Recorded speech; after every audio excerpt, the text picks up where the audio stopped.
If you're watching this video, you probably think you're against gun control. But the vast majority of people who claim to be pro-Second Amendment support some gun control measures so extreme it would have caused our forefathers to take up arms. Stand by to get called out, men. Cue the intro.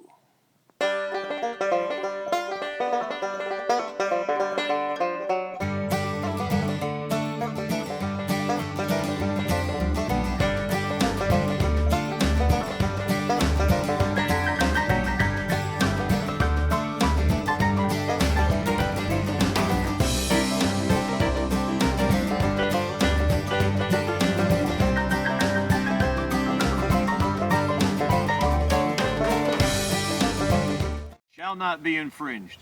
You all know where I'm going with this one, men. The right to keep and bear arms shall not be infringed. Why shall it not be infringed? The establishment of a well-ordered militia. I don't have the exact verbiage in my mind. I'm sorry. So there's probably no one watching this channel right now that's disagreeing in their mind with the idea of the Second Amendment. I don't even have to you're probably all like bored right now. Stick with me for a minute. You might still be bored in the end, but hear me out. You know, anyone watching this channel or these videos is probably, Second Amendment, man, you can't pry my guns from my cold dead fingers. Charlton Heston is my president. And that's good, that's great. I'm not down in that. But what I'm wanting to specifically talk about today is carry, and specifically constitutional carry. You know, the Second Amendment to our Constitution is one of the most jaw-dropping legal principles in our entire system.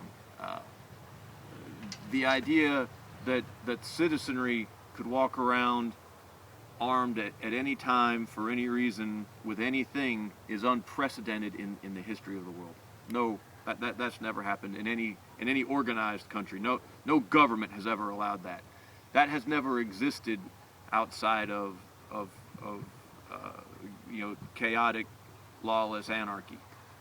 That's not true. It has. It existed in ancient Israel in an organized society. But that's the only place where a total right to keep and bear arms has ever existed in an organized society that I'm aware of. I'm sure someone can come up with some city-state somewhere where there were 200 people and they were all cousins. But be that as it may, the right to keep and bear arms shall not be infringed. It's one sentence or two sentences. It's the most simple, direct, straightforward statement you will find in any governing doctrine anywhere. I mean, there's no caveats, there's no explanations, there's no reservations or addendums, provisos, quid pro quo. You know, I'm starting to sound like the genie in Aladdin here. But it's simple. The right to keep and bear arms shall not be infringed.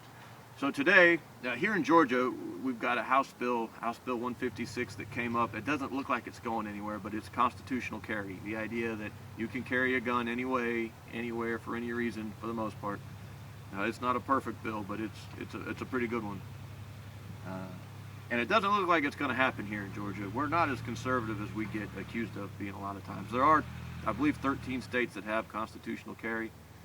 Listen, any restrictions on and I know this is scary to some people who consider themselves strongly pro-amendment still want you to have a concealed carry license. They still want background checks. I submit to you that you've bought into the bill of goods, and once you accept the government's right to regulate firearms at all, you have accepted the poison pill that ultimately kills our republic. The idea behind the Second Amendment is not that you get to have guns for hunting, or you get to have guns for going to the range, or that you have guns to defend your family. Those are all wonderful uses for guns and all valid reasons for having them.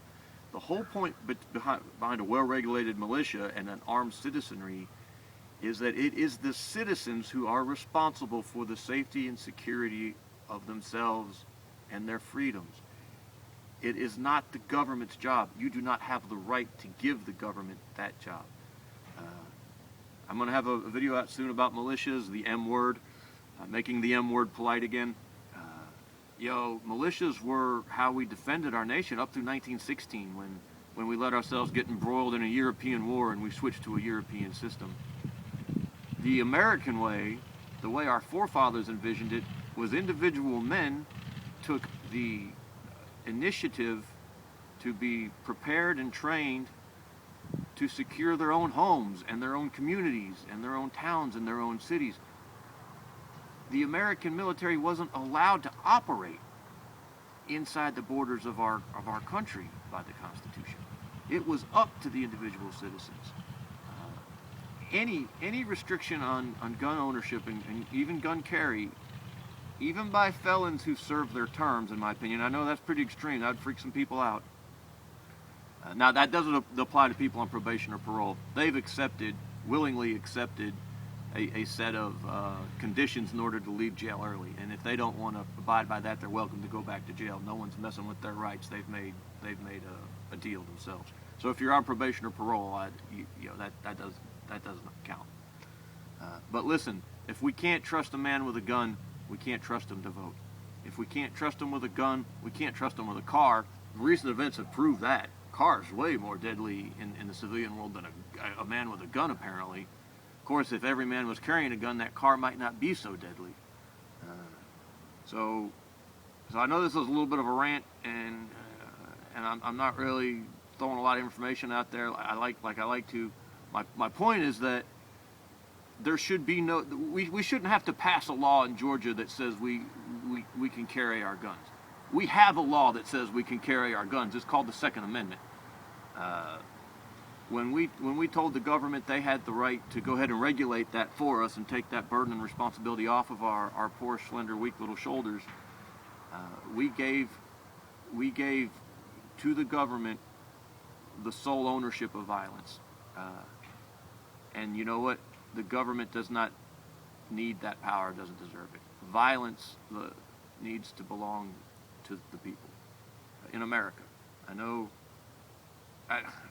there's a lot of philosophical and intellectual, not intellectual, but thought processes behind all this stuff, and it sounds really weird and hardcore up front, but in this country we set up a system where men were in charge of safety and security, and you didn't get to pawn it off on some minimum wage Hanyak who may or may not be a good guy.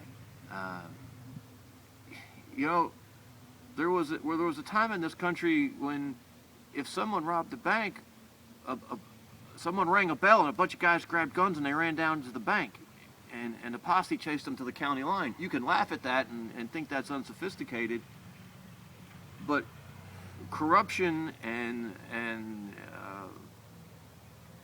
tyranny are kept at bay in that system. Decentralized power means decentralized risks, decentralized threats. You know what?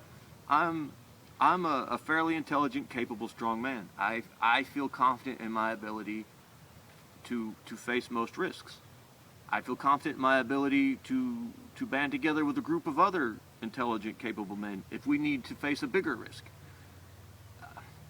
We laugh at people, not we. People laugh at us sometimes and say, oh, how, you and your little rifle and your little pistol, you couldn't do this, you can't do that. But the fact of the matter is we did. It was 1776, but a bunch of farmers left their plows in the field and they took their hunting rifles and they overthrew the greatest military power in the world at the time. And the disparities between what the founding fathers had and what the British military had was no less pronounced than the difference between what we have and what advanced weaponry exists in the world today, with the exception of nuclear bombs. And sometimes you look at the drones in the Air Force and you get a little worried. But we're not actually talking about our military. We're talking about a more generalized threat than that. But I was planning for this to be a real short, quick little thing, and maybe I'll come back to this in another video. The rant I got off on, though, and what I think is really important is that the government shouldn't be passing laws that regulate guns, especially not maybe safety features, not safety features, but maybe like just basic quality so they don't blow up in your face when you pull the trigger. but certainly not ownership. Never carry or types. The power that puts in the hands of people who don't need the power is chilling. You know, our history, the history of the human race, is a history of oppression and tyranny, and death and theft and disease. You know, I mean, the periods of peace and prosperity are very few and far between, and they're mostly concentrated in Christian countries with decentralized power. You know, people don't like to hear that, but it's the truth. You know, I mean, you want to look at the countries that have been free and open and sort of dynamic, and most of them, you know, you're talking about countries that have been greatly influenced by Judaism and the Bible and Christianity as it came out of that culture. You know, you can look at South Korea versus North Korea. You know, South Korea's got a vibrant Christian community, and North Korea is a bunch of communist atheists who somehow they're atheists who worship a little short fat guy. I still haven't figured it out. But anyway, my point being is that constitutional carry is our right. Right? Our fathers won for us and bequeathed to us, and anytime we tell the government that it's okay for them to infringe that right, I mean, you know, we're going right against that Constitution. The Constitution says it shall not be infringed. Does it scare you that a convicted felon might be walking around carrying a gun? Well, see, that bothers me because that tells me that you don't want to be walking around carrying a gun. It tells me that you don't trust other men around you to be walking around carrying a gun. One convicted felon with a gun is not a threat. If there's 330 million people around him who are prepared to defend themselves and their neighbors. We've been sold a bill of goods, people, and it's all fear-based. And I know the elites would look at someone like me and say, "Oh, you're the one who's afraid. Why do you have guns? What are you preparing for? What are you afraid of?" The difference is that I'm willing to face these things myself. I kind of look them in the eye and say, "Okay, I can do this." People who want to put their head, you know, in the sand and pay government employees minimum wage to face the threat for them, those are the people who are afraid and fearful. Oh, I'm walking around without a gun. I'm not afraid. Well, I'm sorry, but your finger's on speed dial in 911. You just assume FEMA's going to be there with blankets and bottled water.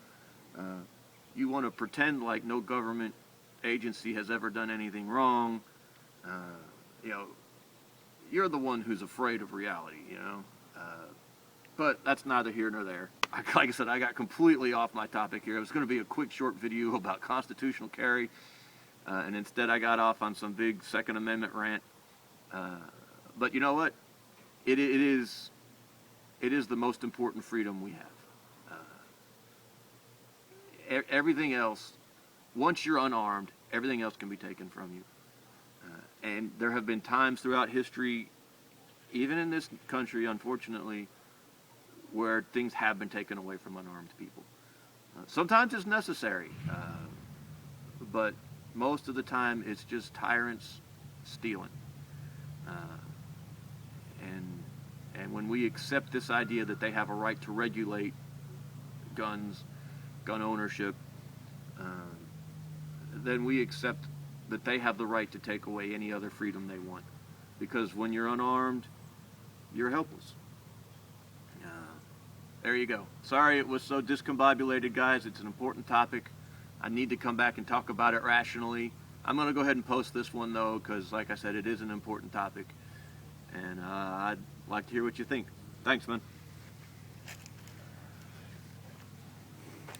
It's not stopping.